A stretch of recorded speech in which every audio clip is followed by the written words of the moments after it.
Hello, beautiful community, and welcome to the Rewilding Wellness podcast. I'm Dr. Kristy Vanacore, and this is a space where we explore health through the lens of the whole human system, mind, body, and soul. Here we bridge modern science with ancient wisdom, trauma-informed care with embodied practice, and clinical understanding with lived experience.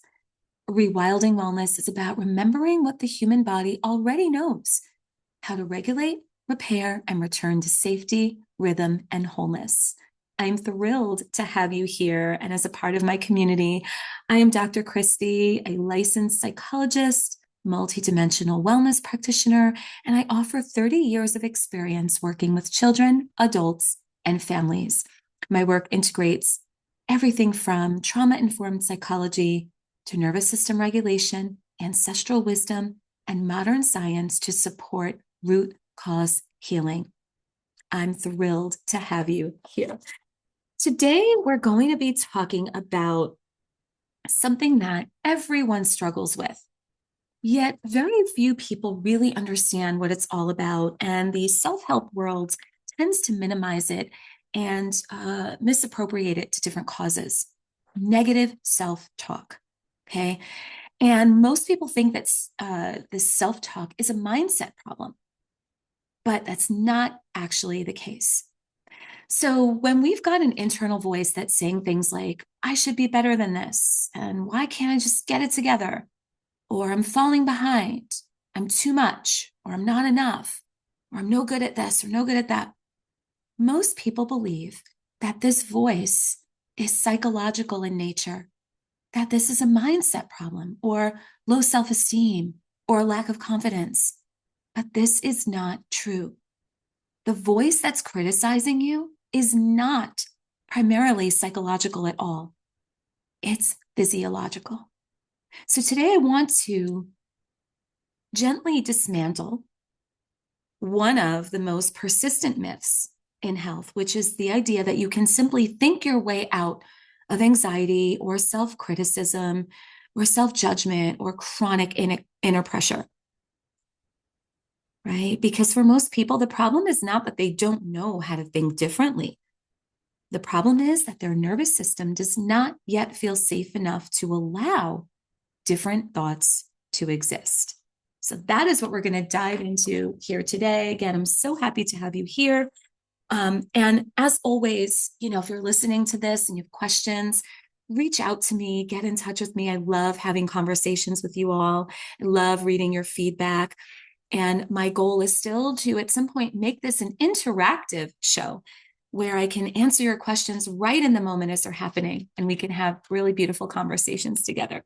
But in the meantime, you have me teaching, but please do get in touch. Again, I really love to stay connected with you. So let's dive into this myth that we've been taught. So most of us have been given the same advice. Oh, just change your thoughts, or practice positive affirmations. Many of us have heard, oh, there goes my dog. Many of us have heard, be kinder to yourself, or focus on gratitude. And while those ideas are well-intentioned, they often leave people feeling much worse. And the reason that is the case, the reason why people feel worse is that because, they're trying them sincerely, but nothing actually changes meaningfully or sustainably. And so then they conclude, well, something must really be wrong with me. And all that does is reinforce those limiting beliefs in the first place, right? So here's the truth. If changing thoughts alone was enough and was the most thoughtful, intelligent thing that we could do, self-aware people would not remain stuck in cycles of anxiety and self-criticism. That's the truth. Most people struggling with negative self-talk are not lacking in insight. They're just living in nervous system states that make self-compassion biologically difficult, if not impossible. So let's talk about what I mean, what is actually happening in the mind and body during these times. So a little bit of science here. When your nervous system perceives stress or threat, And by the way, that threat does not have to be anything big or dramatic. Okay. But when your system perceives a stress or threat, your survival circuitry activates. So the amygdala, which is this very small but powerful structure in the brain, scans constantly for danger. And when it senses risk, it activates this cascade. So stress hormones rise, heart rate increases, your attention narrows, your focus constricts, and your body prepares for protection. At the same time, your prefrontal cortex, which is the part of the brain responsible for perspective taking and logical reasoning, balanced thinking, and even compassion, all becomes less activated. And this is not a failure of your system. This is actually your survival biology working exactly as it was designed to. And here's the crucial part. When your brain enters that survival mode, it begins scanning for threat. And if it cannot find danger in your external environments, it turns inward and it chooses you. Okay? Now, this self-criticism appears because when those thoughts happen, right, they feel so personal that I'm not good enough and I should be doing more, I'm failing. They feel so personal, and yet they're not random. These thoughts are attempts by your nervous system to regain control and predict danger. And your brain believes that if it criticizes you first, it will prevent this rejection and failure or harm that will come later. So in other words, self-criticism is a protective strategy. It's not a personality flaw or a flaw with your thinking or your brain. Your brain is actually trying to keep you safe by anticipating problems before they occur. But unfortunately, this level of protection becomes exhausting. And here's why it feels psychological. This is where a lot of the confusion happens for people. So these experiences feel like thinking related problems because they show up as thoughts, obviously, right? But they actually begin as states of your body. Repeated activation creates repeated thinking patterns. Then those repeated thinking patterns end up strengthening your neural pathways. And those patterns and pathways become familiar. And then familiar patterns become beliefs. And eventually, those beliefs take the shape of and form your identity. And that's who you know yourself to be, right? So these patterns that are practiced in survival slowly introduce themselves as who we think we are. But identity formed in stress is not the same as our truth. Okay? And this is why positive affirmations fail. Okay? Positive affirmations, well, in theory, they sound lovely, but they often fail during moments of activation or anxiety because you cannot reason with a nervous system that does not feel safe. So when your survival circuits are active, your brain prioritizes protection over optimism. So someone's repeating to themselves these mantras, I am safe, I am confident, I am enough.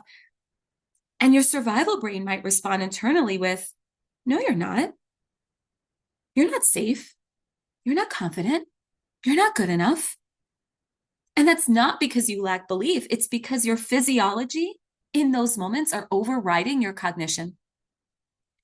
Safety must be felt before new thoughts can be accepted. That is the truth. Okay? So that leads us to sort of the right order of doing things here, right? Because true healing of these patterns follows a different sequence than what most people are taught, right? So most people are taught if you think differently, you will feel better. But that's not actually how it goes. If you feel safer and you embody safety, then you can think differently.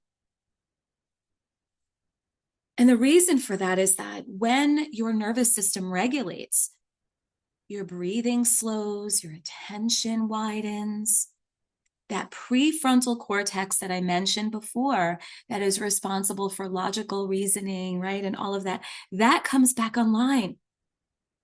And then your perspective, your grounded reality-based perspective, can naturally be restored. Right? So it's not the case that calm thoughts will come or will cause safety. No, it's the result of it. Your thoughts can only simmer and calm and be healthy and supportive of you when your system feels safe. And this is why nervous system regulation is foundational. Okay. Now, a note here about regulation, and if you've listened to my past episodes or you follow my writing, this will sound very familiar to you, that regulation does not mean forcing calm. It means helping the body remember safety. That is the biggest difference. Everyone now throws around this word regulation, and nobody really knows what it means. Okay, so it's about restoring safety. It's not about restoring calm. Okay, we were built to handle stress. We were built for that. But we need to come back to moments of safety where the system can recalibrate and restore. And really simple starting points. I like to, these podcast episodes, I keep them short and sweet. I hope they're sweet. I keep them short so as not to overwhelm you with way too much information at once. Right? They're meant to be an introduction. They're meant to just give you a couple of snippets that you can hold on to and start to shift your thinking and start to give you some practices that you can integrate into your life now. So some simple starting points for regulation, which again is all about safety, include things like slowing your exhale slightly longer than your inhale when you breathe, right? It includes gentle movements like walking or stretching or shaking tension out of the body before you sit still. So if you haven't seen my videos on this, some people jump right to meditation. Well, you can't jump right to meditation if your body is carrying stress activation. You've got to release that first, right? If your body is preparing to fight or flee from a tiger, you can't just sit down and close your eyes. You will experience even more angst. So movement is needed before that stillness when you're in states of activation. Okay. Some other practical entry points for regulation is sort of grounding, right? Noticing warmth, texture, sound. Placing a hand over your heart or your chest to create some pressure and containment and warmth. And maybe most importantly here, I'll mention is co-regulation, which is being in the presence of someone whose nervous system feels steady. And these are not tricks or hacks, by the way. These are biological signals of safety to your body, because this is about embodied safety. Again, you can say to yourself all you want, I am safe, I am safe, I am safe. But if that safety is not felt and experienced and sensed in your body, it will not help. Now, why does any of this matter? Well, this understanding of how all of this works in terms of these, limiting beliefs that form as a result of not feeling safe, this understanding doesn't just change how we relate to ourselves. It changes how we relate to everyone and everything in our lives. Okay, and that's because nervous systems don't exist in isolation. They exist in relationships. And this is especially visible in parenting. So as one example, right? So many parents come to me believing that they need better strategies, better scripts, better programs, more discipline tools. And while skills do matter to some degree, what matters more is the internal state that the parent is bringing to the interaction. Okay? Children do not primarily respond to what we say. They respond to the nervous system that we bring to them in the room. And when a parent's system feels pressured, overwhelmed, or braced for stress, children can sense that physiologically. even when their words are calm. Okay, so this is what's important for us to know as parents. We might say all the right things with our words, but if our underlying bioenergetics and physiology are telling a different story, your children believe what they feel and sense more than the words they hear. Okay? And so as parents, when we begin to regulate, something really remarkable happens. Cooperation increases and conflict softens. Connection becomes easier without needing to be forced. So this is really important. And yet these benefits and this understanding doesn't only stop with parenting. This exact same nervous system dynamic is what shapes romantic relationships, for example. When we are activated and our brains are threat focused, we misinterpret the tone of voice of our partner. We assume disconnection. We anticipate rejection. We move into a stance of defense or withdrawal, right? Conversations escalate, and this isn't because love is missing. What's missing is safety. Safety. And here's the truth that most people don't realize, even those out there teaching this, that many relationship conflicts are not communication failures. They're actually mismatches in nervous systems. They are two nervous systems trying desperately to find safety at the same time. So it's a mismatch in regulation. That is what causes the majority of relationship conflicts. We can extend this further even into our work and our professional lives. So things like creativity and leadership and clarity and decision-making all depend on access to the prefrontal cortex, that part of that brain that goes offline under chronic stress states, right? So when your nervous system is living in survival mode, you will overwork, overanalyze, overthink, procrastinate. You will doubt yourself. You'll feel like you're constantly behind despite working incredibly hard. It might also look like issues with motivation or discipline when in reality, you're just in a state of activation. And again, something I say often, success is not just a product of effort. It is deeply influenced by nervous system capacity. Scientifically, we know regulated systems think more clearly, collaborate more effectively, tolerate uncertainty better, and even recover from challenges and setbacks much more quickly. So this conversation is not just about, thinking better for the sake of thinking better. It's about healing. It's about parenting. It's about our romantic relationships. It's about our work success. It's about everything. How we love, how we lead, how we create, and how we live our lives. The truth is that when regulation increases, our relationships soften. Our homes become more harmonious. Our work in the world begins to feel like creative expression and expansion instead of survival and contraction. So if this conversation is resonating with you, I am going to be teaching this more in-depthly in a live masterclass that I'll be doing very soon on nervous system regulation and how it shapes everything from healing and parenting and the emotional climate of our home and our success in our careers.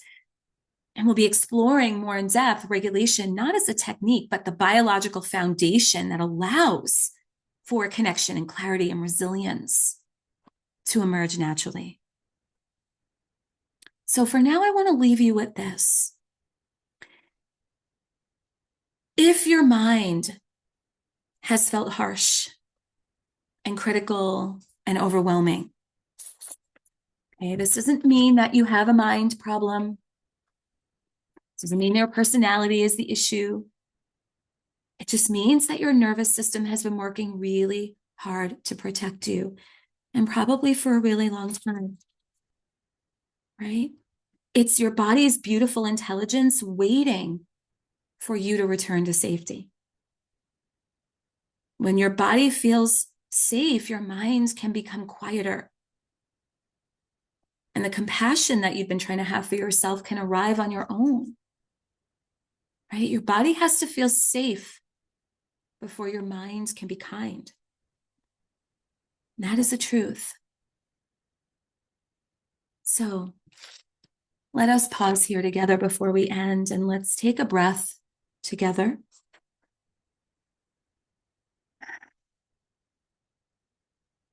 As we come to the end of this conversation, may you remember this. May you release the belief that you are at war with your mind.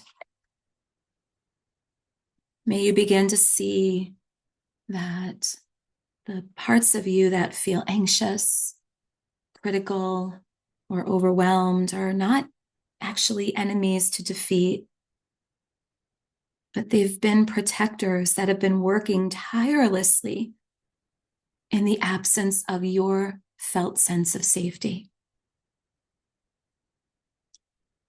May compassion replace judgment. May this understanding soften what fear once had you wrapped in so tightly.